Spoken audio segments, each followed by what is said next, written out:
So I was just speaking to my colleague about, we have this climate survey that we send out to our kids every year. I don't know if it's once a year or twice a year, but they advocate and explain to our kids, we want at least 90%. I don't remember this being an issue with middle school, but high school, the kids are quick to advocate and say, I don't see how it changes anything. And I immediately thought about voting. And I'm realizing more and more our politicians, and maybe this is done and we just don't know, but even our school district and Richland School District too, we have to do a better job of showing our kids how exactly does this climate survey affect their well-being. Okay. What changes are made because they are voicing their concerns or voicing things they see and voicing things they don't see.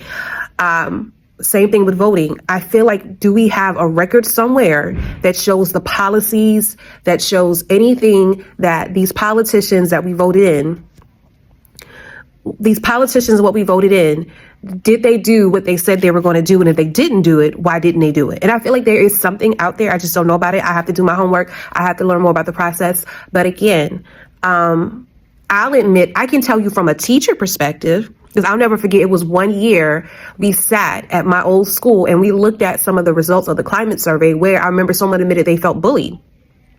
And we shared that with the staff, and as a result, we had discussions. I can't remember what was the result of that, but we did discuss the results as a staff.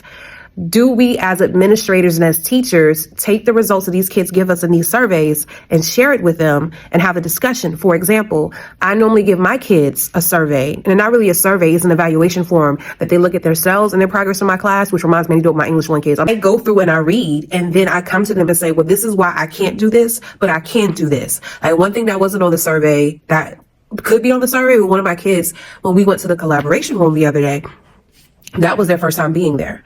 My English 1 kids last semester were there all the time. And then one of the kids said, I think we should be in here more, Ms. Jenkins. And when he said that, his friend said, I don't think she's going to do that. But when I said, yeah, I don't see why not, they were shocked that I was willing to do that. But I told them, we just have to make sure we have permission and that no one else is in here because we share this room with the school. But again, if you're going to have kids fill out surveys, if you're going to have people vote, which you should vote, and you should fill out surveys when people are asking to figure out the climate, when people are asking you to vote, to voice your concerns or things you want to see change or things that you like, be able to communicate back to those same people the results and make sure they can see evidence of change. And if there wasn't evidence of change, why was that? That should be a full circle process.